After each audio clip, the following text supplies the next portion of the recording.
Imagínate esta situación después de un día largo y agotador, regresas a casa y ves una figura sospechosa merodeando alrededor de la vivienda donde tu madre anciana está sola. ¿Qué harías? ¿Intervendrías de inmediato?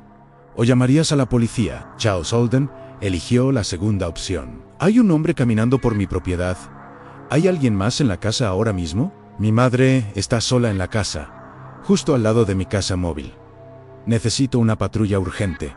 Por favor, no quiero que entre. Ann, cuando colgó el teléfono, pensó que todo se resolvería. Ann estaba equivocado. Una noche de verano, en un pueblo rural, 23 de junio de 1991, Ann Harrington, un pequeño y tranquilo pueblo del estado de Delaware. Charles Holden, de 41 años, era un hombre común. Esa noche, regresaba a casa después de una jornada cualquiera. Su madre, Dorothy Donovan, vivía en una pequeña casa, en una zona agrícola, a las afueras del pueblo. Charles, tras su divorcio y problemas personales, se había mudado a una casa móvil en el patio trasero de su madre. Dorothy, de 70 años, era una maestra jubilada. Dedicaba su tiempo a la iglesia, al jardín y a su familia.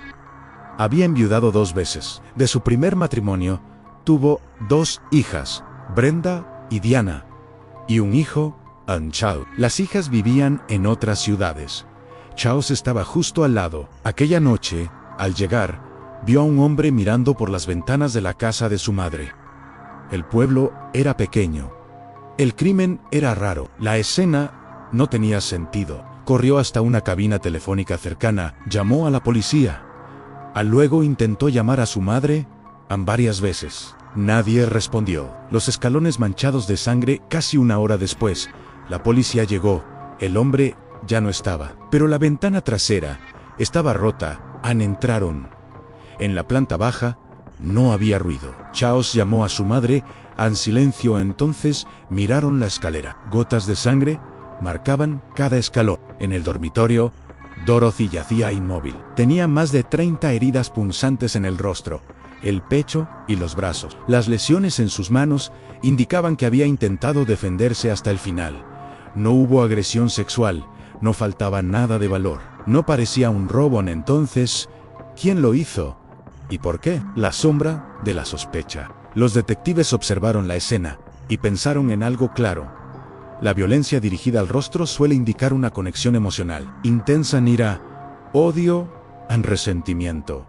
Y allí estaba el hijo divorciado, con problemas de juego, endeudado, y beneficiario único del seguro de vida reciente de su madre. Charles se convirtió en sospechoso, pero su historia era extraña. La historia de Charles. Esa noche, al salir del trabajo, se detuvo en un restaurante Hardee's.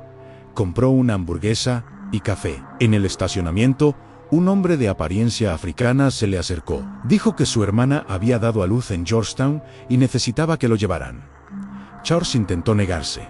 El hombre insistió. Finalmente, acordaron que lo llevaría hasta Harrington y que desde allí buscaría otra forma de continuar. Pero al dejarlo en un cruce, el hombre se volvió agresivo. Exigió el coche y dinero. Hubo un forcejeo. El hombre tomó un destornillador del suelo del vehículo. Charles escapó. Corrió hacia un taller cercano. Estaba vacío. El hombre lo alcanzó y le puso el destornillador en el cuello. Charles intentó calmarlo. Dijo que lo llevaría a Georgetown. El hombre se tranquilizó. Volvieron al coche. En el momento oportuno, Charles aceleró y huyó. Más tarde, al regresar a casa, vio a alguien muy parecido a ese hombre merodeando la casa de su madre. Los detectives fueron directos. ¿Quieres que creamos que ese hombre caminó desde el cruce hasta la casa de tu madre y la mató, justo en el mismo tiempo en que tú regresabas? Eso no es físicamente posible. Solo un tonto creería esa historia. El callejón sin salida. Los empleados y clientes de Hardee's confirmaron que esa noche había un hombre pidiendo que lo llevaran a Georgetown. Eso daba cierta credibilidad a Charles. Se hizo un retrato hablado.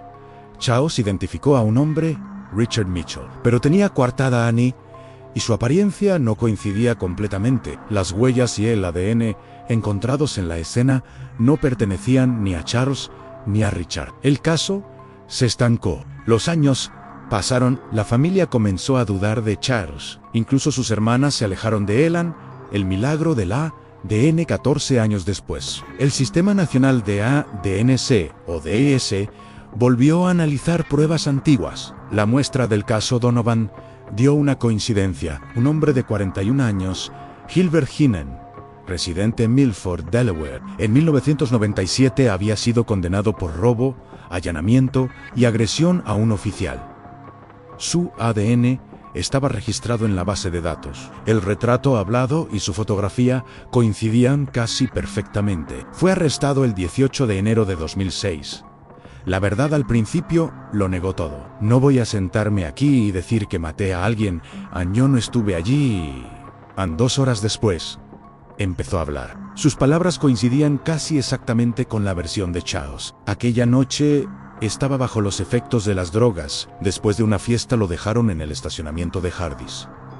Necesitaba llegar a Georgetown para encontrarse con su proveedor.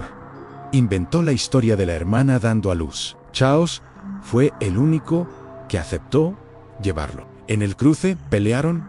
Charles huyó. Gilbert quedó solo, con un destornillador en la mano y la mente alterada. Buscó una casa donde pasar la noche.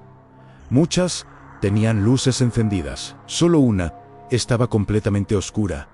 Entró por la ventana trasera. Pensó que estaba vacía, pero Dorothy bajó al escuchar el vidrio romperse. Entró en pánico. La atacó repetidamente. Cuando los detectives le dijeron que la mujer era la madre del hombre que lo había llevado en coche, quedó paralizado. No la conocían. No sabía dónde vivía. Solo era una casa oscura.